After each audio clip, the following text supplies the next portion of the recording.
लक्ष्मी निवास मालिकेच्या उद्याच्या भागामध्ये आपल्याला असं बघायला मिळतं आहे की आता आजीला हे कळालेलं आहे की आपल्याच घरामध्ये आपल्याच पाठीमध्ये कोणीतरी खंजीर खुपसत आहे.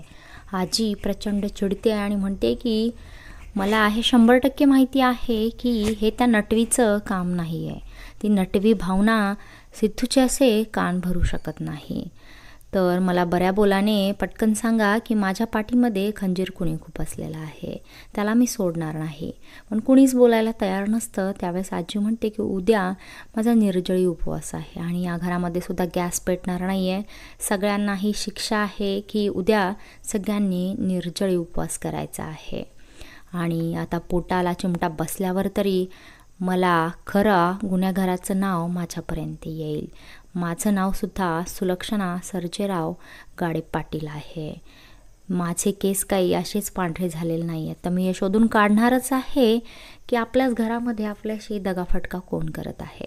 हे सगळं ऐकल्यावर नीलांबरीला प्रचंड घाम फुटलेला असतो, कारण हे सगळं कारस्थान नीलांबरीचं असतं. नीलांबरीच सिद्धूला भडकवून सोडत असते आणि इकडे घरातल्यांनासुद्धा ती भडकवून सोडत असते. आणि नीलांबरीलाच घर फोडायचं आहे, घराचे 2 तुकडे करायचे आहेत. इकडे आता दुसऱ्या दिवशी भावना ऑफिसला निघालेली असते आणि सिद्धू तिला सोडायला चाललेला असतो. परंतु बाहेर सिंचना कट्टा धुवत असते आणि आजीने तिला खुणावलेलं असतं, कारण की आजीला आता भावनाला जमिनीवर पाडायचं आहे आणि तिचा अपमान करायचा असतो.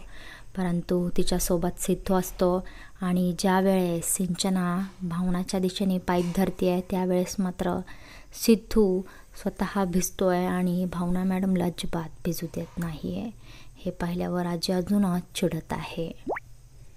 त्यानंतर आता आजीने नीलांबरीला रंगेहात पकडलेलं असतं, जे की भावनाला काही बाई भरवून देताना. आणि हे ऐकल्यामुळे आजी आता नीलांबरीला घरातून कायमचं माहेरी हकलून देणार आहे का, आणि तिने द्यायलाच हवं का, हे मला कमेंट करून नक्की